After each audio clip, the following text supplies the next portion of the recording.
tentang 12 keutamaan membaca Al-Quran setiap hari. Setidaknya ada 12 keutamaan membaca Al-Quran setiap hari yang dapat kita peroleh. Namun, pertanyaannya sekarang, sudahkah kita membaca Al-Quran hari ini? Pertanyaan simpel yang jika jawabannya dikemukakan dengan jujur di depan umum akan membuat kita malu sendiri. Namun bersyukur kiranya jika seseorang yang ditodong dengan pertanyaan tersebut masih menjawab dengan rasa malu. Celakanya, banyak muslim zaman sekarang yang bahkan tidak merasa malu lagi ketika ia tak lagi menghiasi hari dengan bacaan Al-Quran satu ayat pun. Sebagai orang yang mengaku diri muslim, kesibukan demi kesibukan sering membuat kita lalai membuka, membaca, dan mentadaburi kitab suci umat muslim itu. Al-Quran hanya tergeletak di atas meja atau diam berdebu di tengah-tengah himpitan buku dalam lemari. Memang jika kitab suci Al-Quran itu jatuh dari tempatnya, segera sang pemilik rumah mengambil dan menciumnya sebagai tanda bukti cinta. Namun, ia tak berniat membuka dan membacanya. Ia kembalikan Al-Quran tersebut ke tempatnya sebagai pajangan yang melengkapi isi lemari. Padahal Rasulullah SAW bersabda, sesungguhnya barang siapa yang dalam dirinya tiada bacaan Al-Quran, maka ia seperti halnya rumah yang roboh. Maka dari itu alangkah meruginya seorang muslim yang jauh dari lantunan ayat-ayat suci Al-Quran. Nah, apa saja keutamaan membaca Al-Quran setiap hari yang dapat diperoleh seorang hamba muslim? Mari kita simak video kita kali ini. Yang pertama, menjadi manusia terbaik. Nabi Muhammad SAW bersabda, sebaik-baik kalian adalah yang mempelajari Al-Quran dan mengamalkannya. Hadis riwayat Bukhari. Siapa yang tidak mau menjadi manusia terbaik? Seorang murid yang pada hari pembagian rapot diumumkan oleh gurunya bahwa ia menempati peringkat 1 di kelasnya, tentu akan merasa bangga dan bahagia. Terlebih orang-orang yang masuk kategori manusia terbaik menurut Rabb-nya. Karena kategori itu disematkan bukan oleh manusia, melainkan oleh Zat yang menguasai seluruh makhluk. Yang kedua, mendapat pahala berlipat ganda.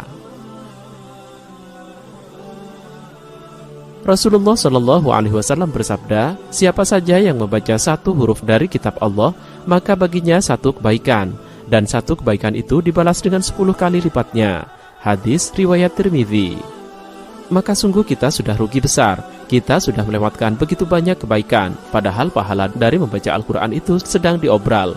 Bayangkan satu huruf saja berpahala satu kebaikan yang akan dibalas dengan pahala 10 kali lipatnya. Sedangkan untuk membacanya hanya memerlukan waktu sebentar saja. Namun sungguh mengherankan, kita tetap tidak mau mendekati obral besar ini. Yang ketiga, mendapat kebersamaan hidup dengan para malaikat yang suci dan mulia. Nabi Muhammad SAW bersabda, perumpamaan orang yang membaca Al-Quran sedang ia hafal, dengannya bersama para malaikat yang suci dan mulia.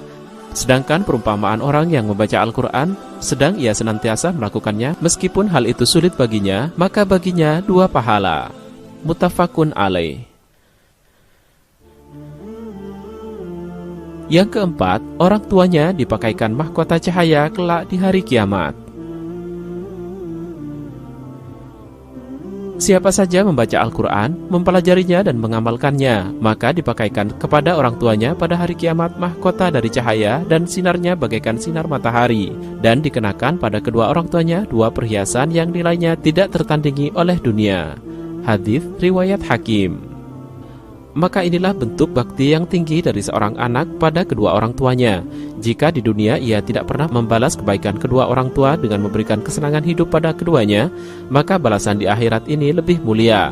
Di saat manusia lain tidak mendapatkan perlindungan dari azab Allah sedikit pun, kedua orang tuanya justru dimuliakan dengan hadiah mahkota cahaya yang sinarnya terang benderang bagaikan sinar matahari.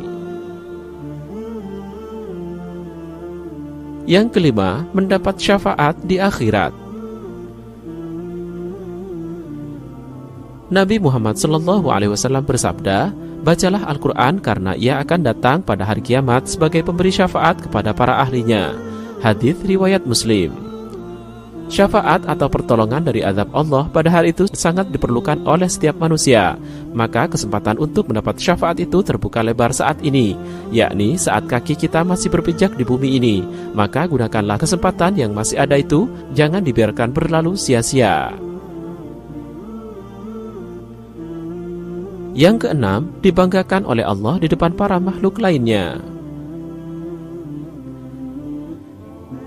Nabi Muhammad SAW bersabda, tidak berkumpul suatu kaum di salah satu rumah Allah Subhanahu wa Ta'ala, sedangkan mereka membaca kitabnya dan mengkajinya, melainkan mereka akan dilimpahi ketenangan, dicurahi rahmat, diliputi para malaikat, dan disanjungi oleh Allah di hadapan para makhluk dan di sisinya.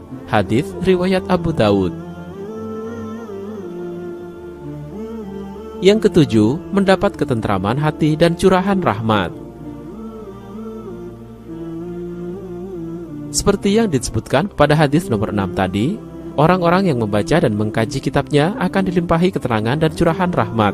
Tenang dan tentramnya hati merupakan rahmat yang tak terkira di zaman yang serba panas dengan dunia seperti ini. Biarlah orang lain bergelut dengan kesibukan dunia yang membuat hati dan pikiran stres, sedangkan para pembaca dan pengamal Al-Quran hatinya akan selalu diliputi ketentraman.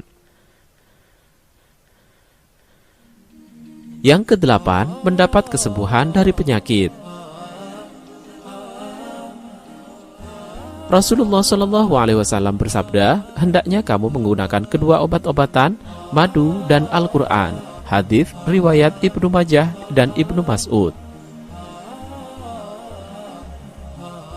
Yang kesembilan, memperoleh kedudukan yang tinggi di dalam surga. Bersabda Rasulullah SAW kepada pembaca Al-Quran, bacalah Al-Quran, naiklah pada derajat-derajat surga, dan bacalah dengan tartil sebagaimana engkau membacanya dengan tartil di dunia. Sesungguhnya kedudukan derajatmu sehingga kadar akhir ayat yang engkau baca. Hadits riwayat Ahmad. Yang ke-10, orang yang membaca Al-Quran seperti orang yang bersedekah. Rasulullah SAW bersabda, orang yang membaca Al-Quran terang-terangan seperti orang yang bersedekah terang-terangan. Orang yang membaca Al-Quran secara sembunyi seperti orang yang bersedekah secara sembunyi. Hadits riwayat Abu Daud, Tirmidzi, dan Nasai. Yang ke-11, dikeluarkan dari kegelapan. Rasulullah SAW bersabda, aku wasiatkan kepada kalian agar bertakwa kepada Allah, dan Al-Quran sesungguhnya ia adalah cahaya kegelapan, petunjuk di siang hari, maka bacalah dengan sungguh-sungguh. Hadits riwayat Baihaqi. Dikeluarkan dari kegelapan menuju cahaya adalah nikmat yang sangat besar. Dikeluarkan dari kesesatan pada hidayah adalah nikmat yang sangat besar, nikmat yang tidak bisa ditukar dengan emas yang memenuhi seluruh dunia. Maka mengapa kita menyia-nyiakan kitab pembawa cahaya dalam kegelapan ini? Yang ke-12, menjadi bagian dari keluarga Allah. Sabda Rasulullah SAW, sesungguhnya Allah mempunyai keluarga dari kalangan manusia. Beliau SAW ditanya, siapa mereka wahai Rasulullah? Beliau SAW menjawab, mereka adalah Ahlul Quran, mereka adalah keluarga Allah dan orang-orang khususnya. Hadits riwayat Ahmad dan Ibnu Majah. Demikianlah 12 keutamaan membaca Al-Quran setiap hari yang bisa kita peroleh. Semoga kita semua selalu istiqomah membaca Al-Quran setiap hari dan mengamalkan kandungan isinya dalam kehidupan sehari-hari. Amin ya Rabbal Alamin. Nah, Sobat Kreatunza, itulah tadi ulasan kita kali ini tentang 12 keutamaan membaca Al-Quran setiap hari. Semoga bermanfaat bagi kita semua.